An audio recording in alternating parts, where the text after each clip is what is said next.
Hello there, and welcome back to the Judge Program for Star Wars Unlimited Level 1 Certification Track Lessons. As always, I'm your host Jonah, and today we'll be finishing up Comprehensive Rules Section 7, Abilities and Effects. We're focusing on Section 7.5, which covers keyword abilities, as there are quite a lot of them, and the list will grow as the game does. That does mean that this lesson won't always be comprehensive, but we'll release updates regularly to keep this information fresh. A keyword or keyword ability is a card ability that has bold red text and has specific meaning in the rules. While abilities like triggered abilities have meaning in the rules, each one can be different and is written out completely. However, a keyword like ambush has 6 sub-rules, and including all of that on a card would be a little bit excessive. The keywords that we're covering in this lesson are those that were in sets 1 and 2, Spark of Rebellion and Shadows of the Galaxy. We'll add expansion lessons to cover the keywords that are released in upcoming sets. The list that we're covering today is Ambush, Grit, Overwhelm, Raid, Restore, Saboteur, Sentinel, Shielded, Bounty, and Smuggle. Keywords can represent any sort of ability or effect, but it's mostly triggered abilities and constant abilities. Card abilities can give keyword to a unit either as a constant ability or as a lasting effect. When a unit gains a keyword in this way, it's considered to be part of the card and can be removed, ignored, or affected by other abilities. As a quick example, if you give a card Sentinel with Gladiator Star Destroyer, your opponent can remove it with Spec Force Soldier, or ignore it with any Saboteur. If a card ability grants a unit keyword that it already has, the keyword doesn't stack unless it's followed by a numeral, like Raid or Restore, in which case the values are cumulative and it is treated as one ability. Or if the keyword is followed by a cost, like Smuggle, or a dash, like Bounty, and each repetition of the ability is considered a new ability. Ambush is a keyword that represents the triggered ability. When played, if there's an enemy unit that this unit can attack, this unit may ready and attack that enemy unit. Ambush is one of the keywords that does not stack, so even if a card has multiple instances of ambush, it cannot attack multiple times. A unit with ambush enters play exhausted, like any other unit. If there is not a unit it can attack, or its controller decides not to make the attack, it remains exhausted.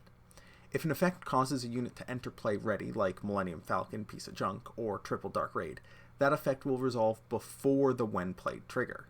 An attack resulting from an ambush is resolved like any other attack, with all the steps, and is a nested ability for that turn. Grit is a keyword whose effect is the same as the constant ability. This unit gets +1/+0 for each damage on it, and multiple instances of Grit do not stack. When a unit with Grit deals damage and takes damage simultaneously, as happens during combat, its power does not increase until after damage is dealt.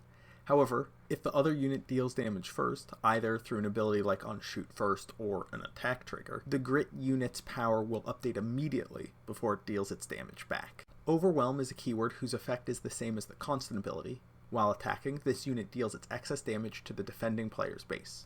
Multiple instances of Overwhelm do not stack.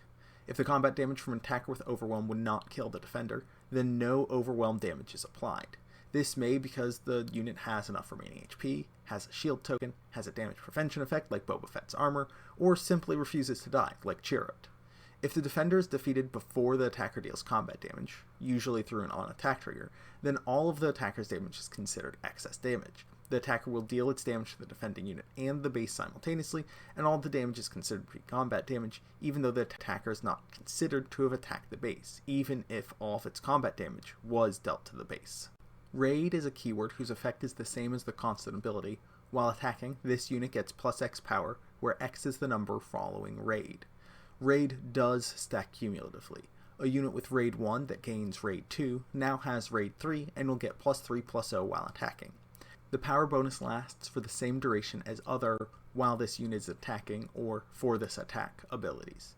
It's important to remember that Raid is not a trigger. If a unit gains or loses Raid during an attack, its power is immediately adjusted accordingly. This is relevant for cards like Fifth Brother. Restore is a keyword whose effect is the same as the triggered ability. On attack, heal X damage from your base, where X is the number following Restore. Multiple instances of Restore stack. If a unit has Restore 1 and gains an additional Restore 1 from Home 1, when it attacks, it will trigger and heal the base for 2. Because the abilities are considered one ability, it is one instance of healing for 2, not 2 instances of healing for 1. Saboteur is both the constant ability, this unit may ignore Sentinel when choosing what to attack, and the triggered ability, on attack defeat all shield tokens attached to the defender. To ignore Sentinel means to determine the legality of the attack, as though no enemy units in the arena had Sentinel. They still have Sentinel, so something like Boba Fett Daimyo would still grant them +1/+0.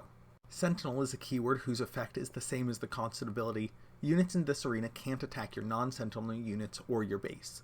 Abilities this unit gains can't prevent this unit from being attacked. This last rule isn't included in the reminder text for Sentinel, but is why Sabine Wren, Explosives Artist, has her reminder text. If a unit could have both Sentinel and effect that prevent it from being attacked, your opponent wouldn't be able to attack at all, except with Saboteur units. If there are multiple Sentinel units in the arena, the attacking player can choose which one to attack. Shielded is a keyword whose effect is the same as the triggered ability. When played or deployed, give a shield token to this unit. Shielded does not stack, so a unit with multiple instances of Shielded will receive only one shield token. However, a unit can have multiple shield tokens on it, and only one will be destroyed when a unit takes damage. This also resolves in the same window as other when played abilities, so if a unit has both Shielded and Ambush, you can choose the order in which they resolve. Now we get to the simple keywords. Bounty is a keyword followed by an M- and an ability text whose effect is the same as the triggered ability. When defeated or when captured, an opponent may resolve the following ability. That opponent is considered to control this ability. If a unit has multiple bounties, each is independent and resolves separately. A unit can have the same bounty multiple times. These triggers resolve in the same window as other when defeated or when captured abilities. Of note, IG-11 doesn't have a when captured ability, but a replacement effect that resolves before he can be captured. The subtitle really does say it all. The phrase collecting a bounty means resolves a triggered bounty ability. Now, while resolving a bounty is optional, and the player who resolves the bounty is the opponent of the player who controls the unit with the bounty, it is the responsibility of the owner of the card that gave the unit the bounty ability to make sure that the player who can collect the bounty actively makes a choice. It is not necessarily the controller of the unit with the bounty that has to announce the trigger. That may sound like unparsable nonsense, so let's go through a few examples. Alex plays Hylabon Enforcer, which Nico immediately attacks and defeats. Alex owns the card that granted the Enforcer the bounty ability, the Enforcer itself, and so must remind Nico of their opportunity to collect the bounty. Next, Alex plays Hylabon Enforcer, which Nico immediately plays Traitorous on and takes control of it. Alex then attacks and defeats the Enforcer. Alex is still the player who owns the card granting the bounty ability, and so Nico does not have to remind Alex of the Enforcer's bounty, even though Nico currently controls it. Finally, Alex plays Public Enemy on Nico's Alliance X-Wing. Despite Nico owning the X-Wing, which now has the bounty ability, Alex still owns the card that granted the ability, and so again, Nico does not have to remind Alex of the bounty trigger. Smuggle is a keyword whose effect is the same as the constant ability. You may pay cost Y to play this card from your resource zone, replacing it with the top card of your deck.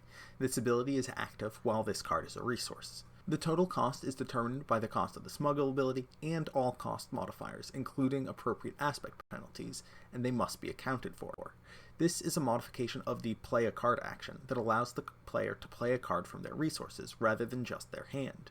The card is considered to be played like any other card, going into play if it's a unit or upgrade, and going to the discard pile before resolving if it's an event. Smuggle is also an exception to the rule that face-down cards in the resource zone have abilities. Smuggle continues to function there.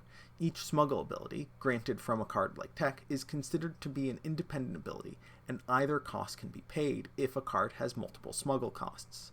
While playing a card with smuggle, it is still in its owner's resource zone, and consequently, if it is ready, it can be exhausted to help pay its own smuggle cost. As the card enters play or is put into discard, the top card of the deck is put into play as a resource, exhausted at the same time. A player can even smuggle a card into play if they have no cards in their deck. They simply just don't add a card to their resources. That is part of the effect of the ability, not a cost that needs to be paid. This doesn't count as trying to draw a card, and their base won't take any damage from this event. And with that, we've wrapped abilities and effects up.